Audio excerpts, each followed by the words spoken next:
Alright, ranking every Rimworld utility, all DLCs included, based off how useful they are. Oh, what is this one? Bandwidth pack is fairly balanced, non-bandwidth. It's kind of cheap to make, and it beats having to use bandwidth nodes and not having them during solar flares. Biomutation Lance. It's very niche. Biomutation Lance is basically just an Insanity Lance, except, you know, it makes a Flesh Beast. The problem is the Flesh Beasts are dependent on the size. So if you do something like a Thrumbo, well, then you'll get like the big one that splits twice. Cerebrix Core. For what is essentially like a post-ending utility, it's kind of very underwhelming. You get to summon mechs that are not friendly. You get to what else can you do? So you can pretty much just call like free drop pods to use anytime. Disable a mechanoid, and you could just call some mechanoids to distract. They're hostile. So it's kind of good. Control pack is very niche, I feel. I have no problem using 3 control groups that you get from a Canador, and I would rather have bandwidth than having extra control group. Dead Life Dust pack is this is borderline trolling. This is not good. If you want to use Dead Life Dust, you just use the IEDs even after the nerf. Usually, when you have a Dead Life setup, you have the corpses like in the front line. So in order to use this, you'd have to like have whatever pawn it is in a front line, and if they're in the front line, they don't have a shield belt. Oh my god, wait, I forgot shield belt in this. Disruptor for that pack, it's fairly balanced, if not strong. I mean, it's really useful, but only for anomaly things. It's only for anomaly. Like, using this against humans is like very underwhelming, but like having this for the unnatural darkness is really good. Having this to like spot out revenants is really good. Fire Foam Pop Pack. This is like very niche, but like it's borderline strong. Like this is like very slept up. Like fire, I'm gonna put it in right here, because like having fire is like so annoying, especially when you're not near a fire foam popper. Just having this to just walk on top of it and delete it's very good. A hunter pack,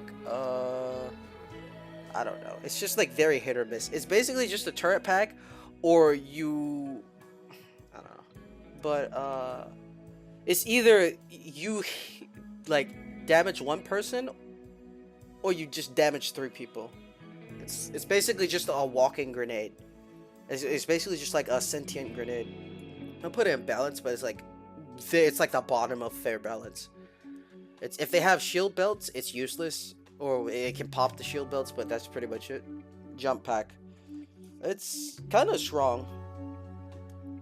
It's sad that you're wasting a utility slot. I would rather it be for locust armor. Actually, no. I'll put it right here. It's probably like the strongest balanced item in the game. You have to waste a utility slot. You could give it up to a meleeist and pretty much like have them cover so much ground. But the problem is, if you give them this, they don't have a shield belt to like protect them. Low shield pack. This is probably the only S tier item that's gonna be here. It's so good. It stops mortar fire. It stops bullets. It stops what's it called? Rockets, doomsdays. It's very good. You can literally like you can hold pretty much anchor a spot that you would have to retreat from for a few more seconds.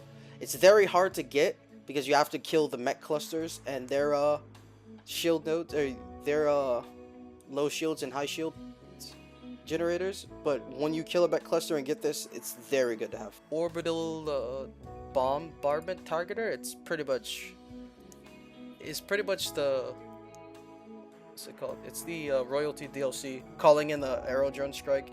Strong, rare to get. I've usually only ever gotten this in Ancient Dangers.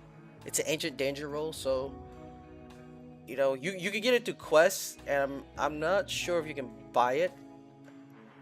Pretty sure you can't buy it. It's really hard to get, but like it's kind of hit or miss. Sometimes you don't hit anything. It's really good for like sieges and just massive raids.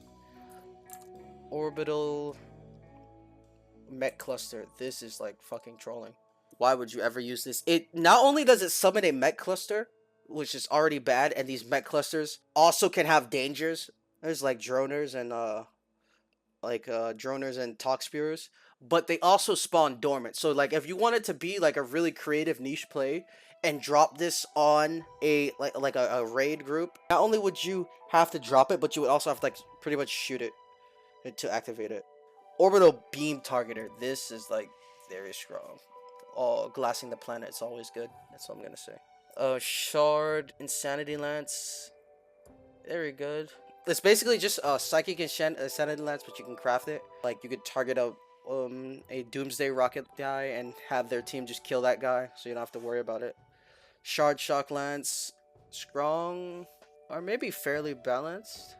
It's a psychic lance that you can craft, but the problem is you get a lot of brain damage with psychic lances, and if you don't have like a biosculptor pod with regeneration or bioregeneration, then it's like very annoying to deal with. Shield belts, so OP.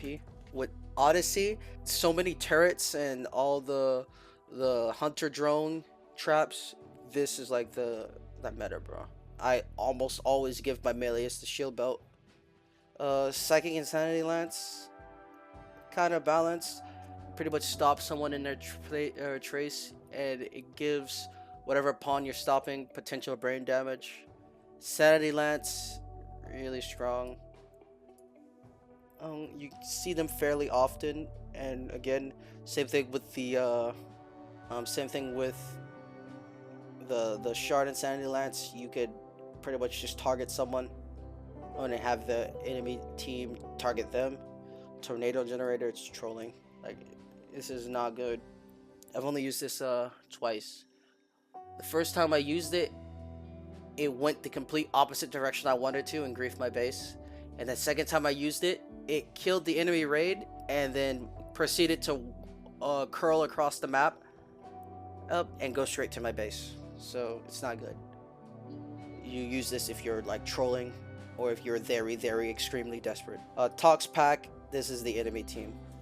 It's only usable by one xenotype, wasters, since they're immune to toxic egg debuff. And even if you use it on wasters, you still have to deal with mechs, and mechs are immune to the toxic debuff. Turret pack, they're strong. If it was pre-nerf, they would have been most effective, but ever since the nerf, they don't pull aggro as easy, and they are a little bit harder to craft, and you need 5 crafting. I honestly don't see how turret packs fit in Anomaly. I feel like they wanted to add turret packs into base game, but then they realized they were so good, and Anomaly is so niche that no one would ever buy Anomaly. Like, before, if you wanted to like be the most effective, buying Anomaly just for turret packs would have been probably the play. That's the tier list. I think this is pretty good. Yeah, I think this is pretty good. I like this. This is very